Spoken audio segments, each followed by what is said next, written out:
Good morning student.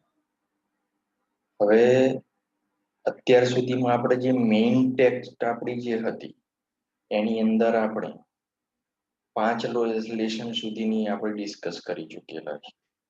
હવે આપણી જોડે સપોર્ટની અંદર સપ્લિમેન્ટરી રીડર એટલે કે ડોલ્ફિન પણ આપણી જોડે અવેલેબલ છે, જેમાંથી પણ આપણને એક કોમ્પ્રિહેન્શન પૂછાવાનું છે.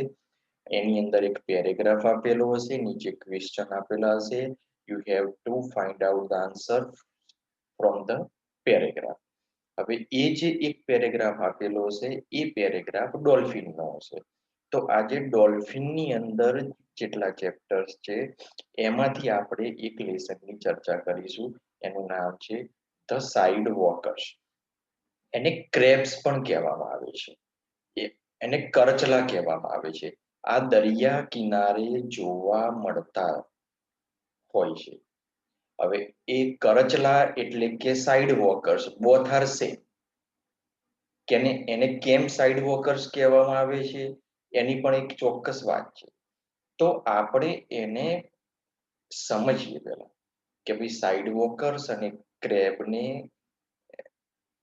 બંને નામ એક જ છે, પણ એનો પેરેગ્રાફમાં જે લેસન જે આપેલો છે એને આપણે પેરેલલી સમજી લઈએ. હવે એનો જે પહેલો પેરેગ્રાફ છે એ પહેલો પેરેગ્રાફ આ રીતનો હોય છે. ઓન ધ બીચ, દરિયા કિનારે, we find different types of creatures. આપણે જુદા જુદા પ્રકારના પ્રાણીઓ, જીવજંતુઓ, ક્રીચર્સ વિશે આપણે જોતા હોઈએ છીએ. અમોંગ ધીસ, આમાંથી દેખો આવ્યું અહીંયા crabs. Crabs is side walkers છે.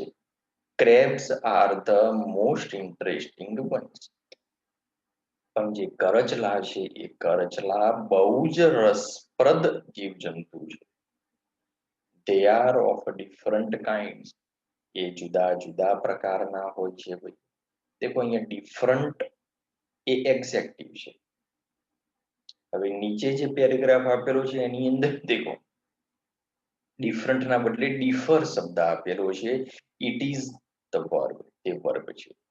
Just as people differ in their personality, જેવી રીતે વ્યક્તિ પોતાના વ્યક્તિત્વની અંદર જુદો જુદો જોવા મળતો હોય છે. સમાજની અંદર we find different types of people by personality. In the same way, crabs are different too. કરચલા પણ જુદા પ્રકારના જીવજંતુઓ છે. How are they by nature? એ લોકો નેચર સ્વભાવે કેવા એની વાત કરેલી. તો some crabs are impatient. Impatient એટલે કે અધીરા. Intolerant એટલે સહન ન કરી શકે કોઈ પણ બાબતને એવા. એન્ડ શોર્ટ ટેમ્પર્ડ એટલે કે નાની નાની વાતમાં ગુસ્સો આવી જાય. આ એમનું આ નેચર છે. ટોલેરન્ટ, ઇન્ટોલેરન્ટ, પેશન્ટ, ઇમ્પેશન્ટ, બંને ઓપોઝિટ વર્ડ થાય છે. અધર ક્રેબ્સ આર લેઝી. કેટલાક કરચલા એવા હોય છે કે જે આળસુ હોય છે. The green crabs on the shore are of the first type. હવે જે દરિયા કિનારે કરચલા જોવા મળતા હોય છે એ કરચલા આપણને ગ્રીન ક્રેબ હોય છે. Are the shore crab. We need to be careful with them. એક નાનું જીવજંતુ છે પણ એની આપણને ખૂબ જ કાળજી રાખવાની છે. કેરફુલ, કેરલેસ એટલે કાળજી વિનાનું. Careful and careless both are the opposite words. If you hold such a crab, second thing, when you use such in the sentence, you can find almost article a or an. હંમેશા નથી કહેતો, સમજી લો. જ્યારે વાક્યની અંદર સચ વપરાતું હોય તો તમે એ અથવા તો એન આર્ટિકલ જોઈ શકો છો.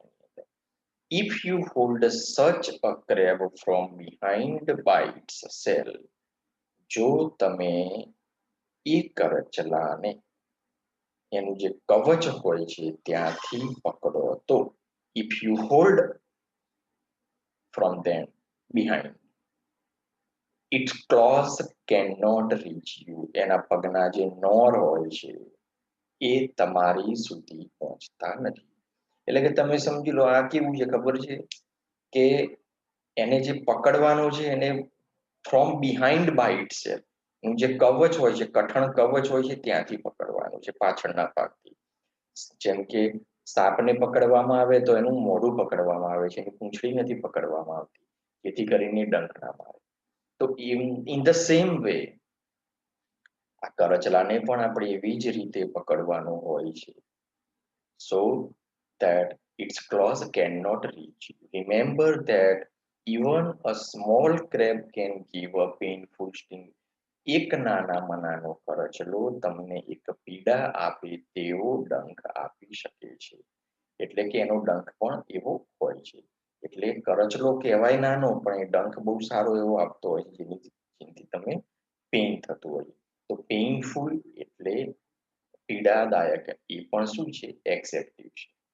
તો અહીંયા જે ફર્સ્ટ પેરેગ્રાફની અંદર વાત કરેલી છે કે કેવા પ્રકારના કરચલા, ક્રેબ્સ એટલે કે side walkers, how are they by nature? They are impatient, intolerant and short tempered. But the green crabs, they are fond on the shore. They are the first type. We must be careful with them. આપણે એની સાથે કાળજી રાખવાની છે. How can we catch them? આપણે એમને કેવી રીતે પકડી શકીએ છીએ? From behind by itself. And even a small crab can give us a painful sting. એક નાનો કરચલો પણ આપણને એક પીડાદાયક દંડ આપે છે. તો અહીંયા કરચલાની થોડીક વાત કરી. કરચલો જે છે ક્રેબ, એને જ આપણે સાઇડ વોકર્સ કહીએ છીએ. વિદ્યાર્થી મિત્રો, આ વસ્તુને તમે ખાસ ધ્યાનમાં રાખજો. સેકન્ડ પેરેગ્રાફ હવે આપણે આગળ જોઈએ. હું સ્ક્રીન ઉપર લાવું છું. Like other crabs, the shore crab too has a pair of claws as well as 4 pairs of walking legs with which it can move quickly. બીજા બધા કરચલાની જેમ જે દરિયા કિનારે રહેતા જે કરચલા હોય છે એમને શું હોય છે? પેર ઓફ ક્લો, નોરની પગના જે નોર હોય છે એની પેર હોય છે. 4 pairs of walking leg, ચાલવાના જે પગ હોય છે એવા 4 જોડી હોય, 4 pairs કહેલી છે. કે જેનાથી, with which, કે જેનાથી, દેખો અહીંયા આ adjective clause with preposition, which એ બે વાક્યોને જોડવા માટે વપરાયેલું છે. બટ whichની પહેલા તમને પ્રેપોઝિશન્સ આપેલું છે with, એટલે કે with which કે જેનાથી it can move quickly. એ પગના નોર જે આપેલા છે, 4 પેર આપેલી છે, એનાથી તે ઝડપથી ચાલી શકે છે. દેખો numbers 2. Crab is called the side walkers. Crab is also called the stylish walker. એને stylish walker કેમ કહેવામાં આવે છે? If its head is in the north. એનો મતલબ એને સ્ટાઇલિશ વોકર કહેવામાં આવે છે. એનું કારણ છે કે જો એનું માથું ઉત્તર તરફ હોય તો it would walk either in the east or in the west. એટલા માટે કે તે આડો ચાલે છે.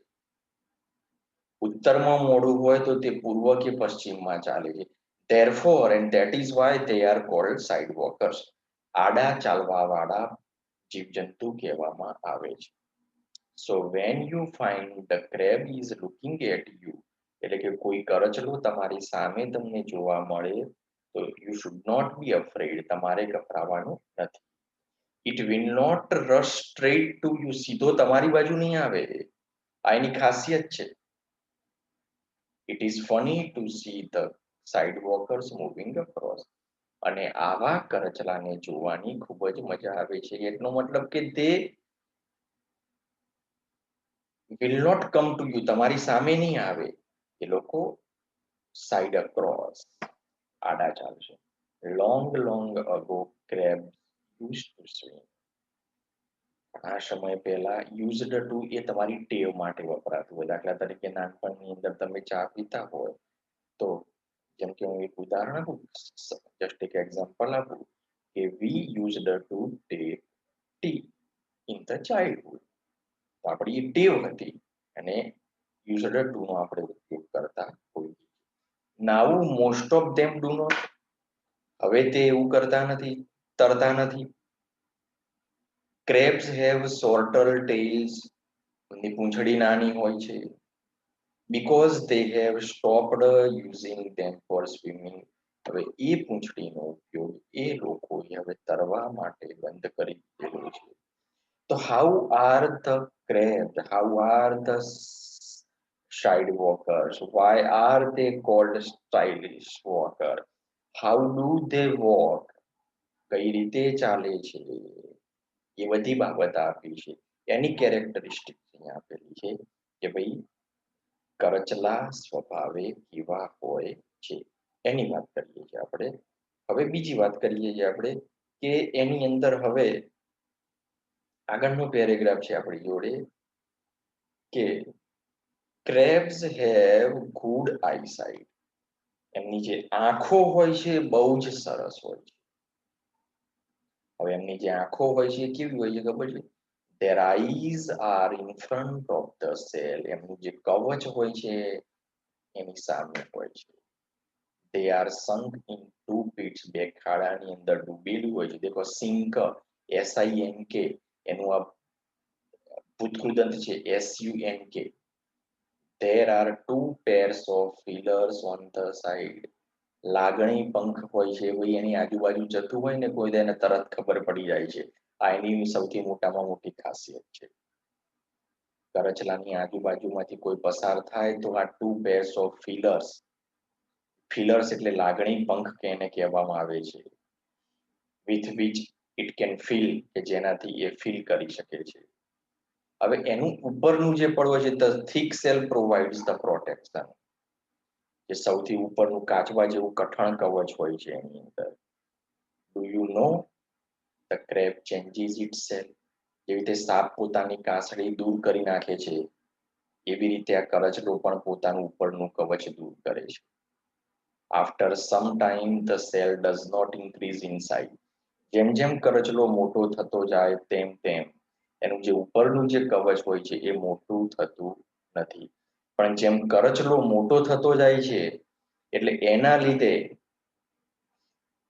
when the crab increases in size there is a split in the lower portion of the body.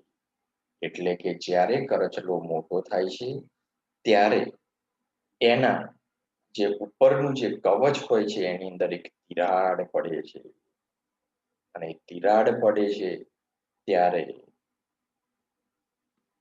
Lower portion of the cell નીચેના ભાગની અંદર એ તિરાડ પડે છે અને એનાથી શું થાય છે? the grown up crab comes out of it. એનો મતલબ કે જે કરચલો હોય છે ને એ કરચલો બહાર નીકળી જાય છે ઓરિજિનલ હોય છે અને એનું જે કવચ હોય છે એ સાપની કાસળીની જેમ ત્યાંના ત્યાં પડ્યું રહેતું હોય. જેમ કે એની કાસળી પડી તો આપણને એવું જ લાગે કે આ સાપ જ છે. હકીકતમાં એ હોતો નથી. the old cell is left behind. અને પેલું જે કવચ છે એ પડ્યું રહે છે. the empty cell also looks like a crab. જે ખાલી કવચ હોય છે એ પણ કરચલા જેવું લાગતું હોય છે. આ જે પ્રોસેસ છે this process of shedding of the cell or armor, આ જે કવચને દૂર કરવાની જે પદ્ધતિ છે એને મોલ્ટિંગ કહેવામાં આવે છે. એટલે what is molting? when the grown up crab comes out from its cell, the old cell is left behind and the empty cell looks like a crab. This process of shedding of the cell is called the molting. અને મોલ્ટિંગ કહેવામાં આવે છે. હવે પેલું જે કરચલો હોય છે એ ઉપરનું કવચ એનું જતું રહ્યું છે. when the crab is without cell it has no protection. એટલે પેલું નાનું બાળક જન્મી હોય તેની ચામડી કેટલી એકદમ સોફ્ટ હોય છે. તો આનું ઉપરનું કવચ અત્યારે જતું રહેલું છે તો એની જે ચામડી હોય છે એકદમ એ સોફ્ટ હોય છે against the enemy. એ એનિમીની સામે એને રક્ષણ કરવું પડતું હોય છે. so it hides itself away from for some time in some crack or a rock or a hole. તો એટલા માટે આ જે કરચલો છે એ કરચલો પોતાની જાતને કોઈ પથ્થર અથવા તો કોઈ હોલ કે એની અંદર એ પોતાની જાતને સંતાડી દેતા હોય છે. તો આ જે કરચલો હોય છે એ પોતાની જાતની અંદર સંતાય. હવે એક પેરેગ્રાફ માંથી 4-5 લાઈન રહી ગઈ છે પણ એની અંદર મેટર એવી છે, હવે એ સંતાઈ જાય છે એટલે શું થાય છે કે એ થોડાક સમય સુધી એ ત્યાં જ રહે છે. અને કેટલીક વાર એ લોકો when they trap themselves under a stone or a rock, કોઈ ખડક નીચે જ્યારે એ લોકો ફસાઈ જાય છે, they cannot come out from the rock, એ પથ્થરમાંથી એ બહાર આવી શકતા નથી. અને આવું ક્યારે થાય છે? when it happens when they hides itself, જ્યારે એ લોકો સંતાય છે ત્યારે. હવે કરચલો રેતીમાં છુપાઈ જતો હોય છે. it hides itself under in the sand. એ વખતે આપણે માત્ર એની we can see only its eyes, આપણે એની આંખો જ જોઈ શકતા હોઈએ છીએ. and we have to be very careful while walking nearby the crabs. અને આપણે પણ એની આજુબાજુમાંથી નીકળતી વખતે ખૂબ જ ધ્યાન આપવું પડતું હોય છે. તો અહીંયા આ જે ડોલ્ફિન જે આપણી સપ્લિમેન્ટરી બુક છે, સપ્લિમેન્ટરી બુકમાંથી આ લેસન મેં લીધેલું છે. આપણી મેઇન ટેક્સમાંથી નથી લીધો. આપણી મેઇન ટેક્સની અંદર 5 લેસન જ લેવાના હતા, એ આપણે પૂરા કરી દીધેલા છે. હવે આવા જે ઓડ લેસન જે છે ડોલ્ફિનની અંદર, એવા લેસનની હવે આપણે થોડીક ચર્ચા કરીશું. તો આની અંદર એક્સરસાઇઝ છે અને આનું જે કોમ્પ્રિહેન્શન ની જે એક્સરસાઇઝ આવશે એ પણ હું તમને મૂકીશ, એટલે જેથી કરીને તમને કોઈ તકલીફ ના પડે. ચલો એ સાથે અહીંયા હું આજનો લેક્ચર પૂરો કરું છું. ગુડ બાય, જય એચપી.